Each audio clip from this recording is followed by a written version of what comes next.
നദങ്ങൾ തൻ പൂങ്കുളിരുൽപ്പലാതി തൻ നറും പരാഗങ്ങളും ആർന്ന തെന്നലാൽ നിദാഹ വന്യർക്കജമായ ചൂടഴാവിധം വനം പച്ച വിരിച്ചിതെങ്ങുമേ തടം തകർത്തൂർമികളേന്തി മഞ്ഞിനെ തലോടും ആഴം പെടുമാ ഹൃദങ്ങളാൽ കഴിഞ്ഞതില്ല കൊടുംവെയിലിനും വനപ്പച്ച കുളിർമയ്ക്കൊരു കോട്ടമേകുവാൻ.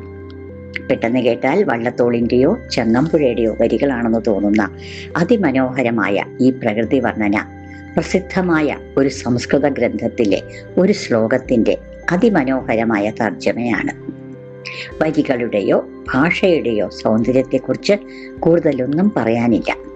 പക്ഷേ ഈ തർജ്ജമ നിർവഹിച്ച വ്യക്തിയെക്കുറിച്ച് നിങ്ങളോട് പറയാൻ എനിക്ക് ആഗ്രഹമുണ്ട്. ടി സുബ്രഹ്മണ്യൻ തിരുമുമ്പ് എന്നാണ് ഈ മഹത് വ്യക്തിയുടെ പേര്. സ്വാതന്ത്ര്യ സമരഭടൻ, പത്രാധിപർ, ദേശീയ സ്വാതന്ത്ര്യ നവോത്ഥാന സംരംഭങ്ങളിലെ പ്രവർത്തകൻ എന്നീ നിലകളിൽ സജീവവും ശക്തവുമായി ഇടപെട്ട തിരുമുൻപ് പലവട്ടം ജയിൽ ശിക്ഷ വരിച്ചിട്ടുണ്ട്. കോൺഗ്രസിന്റെ താലൂക്ക് പ്രസിഡന്റും KPCC അംഗവുമായിരുന്നു.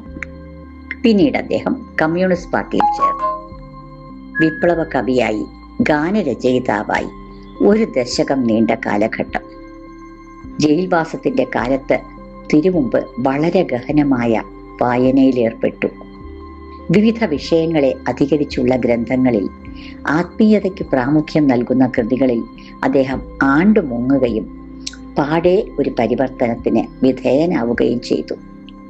ജീവിതത്തിൽ പിന്നീടുള്ള 3.5 പതിറ്റാണ്ട് കാലം ഈ വിപ്ലവ കവി ആത്മീയ പ്രവർത്തനങ്ങളിൽ മുഴുകിയാണ് ജീവിച്ചത്.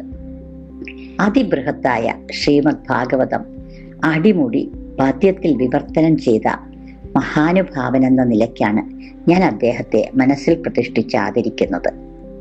സംസ്കൃതത്തിൽ അതികഠിനമായി തോന്നുന്ന പല ഭാഗങ്ങളും ലളിതമായി കാവ്യസൗന്ദര്യം മുറ്റി നിൽക്കുന്ന ഭാഷയിൽ അദ്ദേഹം വിവർത്തനം ചെയ്തു.